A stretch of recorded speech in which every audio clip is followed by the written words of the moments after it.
Hi, this is Dr. Pramila Kudva. Welcome to yet another episode of A Story for Your Query. I'm a teacher educator, and I have been a principal of a leading school in North Mumbai. I have trained more than 4,000 teachers on various techniques of teaching. Today, I shall be talking to you on grit and determination. Subscribe to the podcast if you like it. This podcast is all about how you deal with the ups and downs of life. Sheikh Ansar Ahmad cracked the IAS examination at the very first attempt. His father is a rickshaw driver. Arunima Sinha was the first female amputee to scale the Everest. She was a national level volleyball player who was thrown out of the train by the thieves who tried to grab her gold chain. She says her objective is to climb 6 peaks in 6 continents. Another real life example, a young schoolboy whose mother is a sole earning member of the family of 5. She earns 1,500 rupees by working in a public toilet at Churchgate.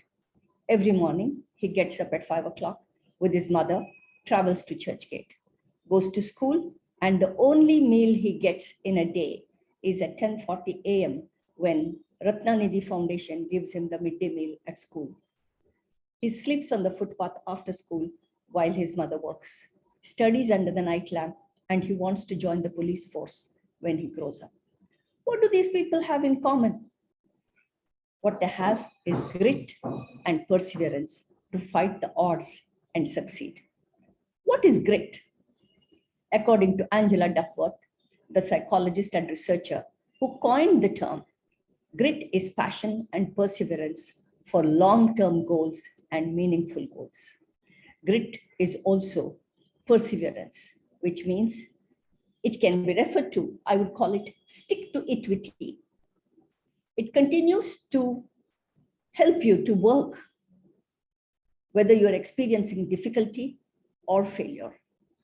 Without grit, talent may be nothing more than just unmet potential.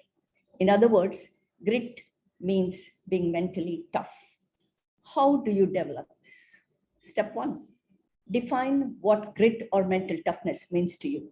For you, it might be just going 1 month without missing a workout or delivering your work ahead of schedule for 2 days in a row. Whatever it is, just be clear about what it is that you're going after. Build grit with small physical wins. Often we think about grit, about how we respond to extreme situations. But what about everyday circumstances? Mental toughness is like a muscle. It needs to be worked at to grow and to develop. If you can do 10 rounds, don't stop with 9.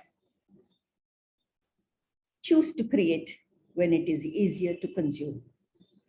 Choose to ask that extra question when it is easier to accept. Prove to yourself in 1,000 tiny ways that you have the guts to get in the ring and to do what you battle and to battle with life. Build strong habits and stop depending on external motivation. Grit is about getting that incredible dose of inspiration or courage. It's about building the daily habits that allow you to stick to a schedule and overcome challenges and distractions over and over again. Mentally tough people don't have to be more courageous. They just have to be more consistent. Grit comes down to your habits. It's about doing the things that you know you're supposed to do on a more consistent basis. A few examples of grit. Mentally tough athletes are more consistent than others. They don't miss on the workouts, nor do they miss on their assignments.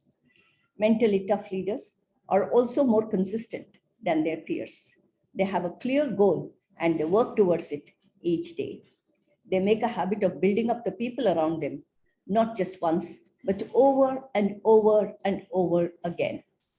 Mentally tough artists, writers, and employees deliver on a more consistent basis than most. A few books on mental toughness and grit that you may like to read. First, Grit by Angela Duckworth. Second, Mindset by Carol Dweck. Third, How Children Succeed by Paul Tough. It's been said that grit is living life like a marathon and not a sprint. There are 5 characteristics of people with grit. First is courage. Courage is not being physically brave. Courage is not the absence of fear, but the triumph over it. In the movie Dangal, the movie from Bollywood, Amir Khan says very clearly, to get into the dangal, one needs to get over the fear. Aaj meri beti haar se jeet gayi. So the qualities of courageous people include patience and the ability to believe the unbelievable and the guts to say no. They are afraid of taking unpopular stand. They are not afraid of taking unpopular stand and not asking for help. Second, consciousness. Conscientious people are efficient and organized. Generally, they have a strong moral principle and values. They also tend to be perfectionists. They like the appearance of orderliness and tidiness and are good organizers. Perseverance. As I already said, it can be referred to as stick-to-itiveness. In other words, not giving up. Essentially, to persevere means to start and continue steadfastly on the path towards any goal that you've set for yourself. Resilience.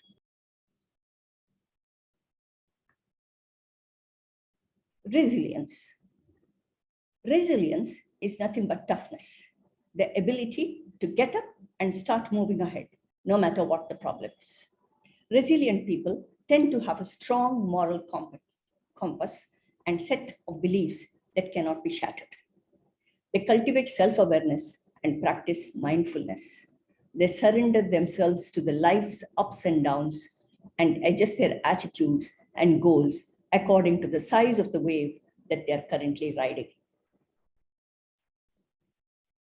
The last characteristics is passion.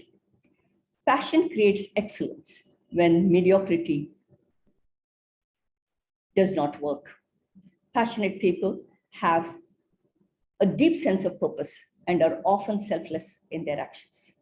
They take responsibility for their lives and are not afraid to ask for support.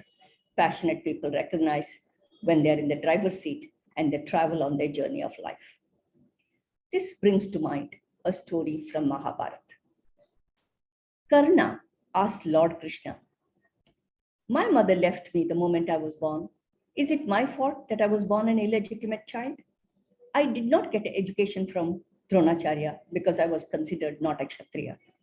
Parishuram taught me, but then gave me a curse to forget everything when he came to know that I was the son of Kunti belonging to the Kshatriya clan. A cow was accidentally hit by my arrow and the owner cursed me for no fault of mine. I was disgraced at Draupadi's Sayamar. Even Kunti finally told me the truth, only to save her 5 sons. Whatever it was, I am what I am today because of Duryodhana's charity. So how am I wrong in taking his side?" Lord Krishna replies, "Karna, I was born in a jail. Death was waiting for me even before my birth.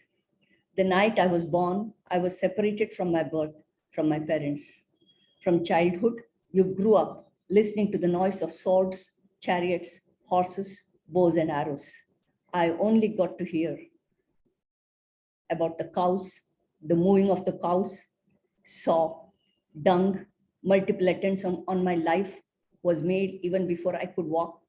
No army, no education. I could hear people saying that I am the reason for their problems. When all of you were being appreciated for your valor by the teachers, I had not even started my education. I joined the Gurukul of Rishi Sandipani only at the age of 16. I had to move my whole community from the banks of River Yamuna to far off seashore to save from Jarasandh. I was called a coward for running away. If Duryodhana wins the war, you will get credit. What do I get if Dharmaraja wins the war? only blame for war. Remember one thing, Karna, everybody has challenges in life. Life is not fair and easy on anybody. But what is right is known to your mind. In other words, dharma is known by the conscience. No matter how much of unfairness we got, how many times we were disgraced, how many times we failed, what is important is how you reacted at that time. Let life's unfairness not give you the license to walk the wrong path. Always remember, life may be tough at few points, but destiny is not created by the shoes that you wear, but the steps that you walk. This brings us to the end of the podcast. Subscribe to it if you like it. Send in a mail to your query, mystory@gmail.com. I shall see you in a fortnight. Take care. Till then, bye.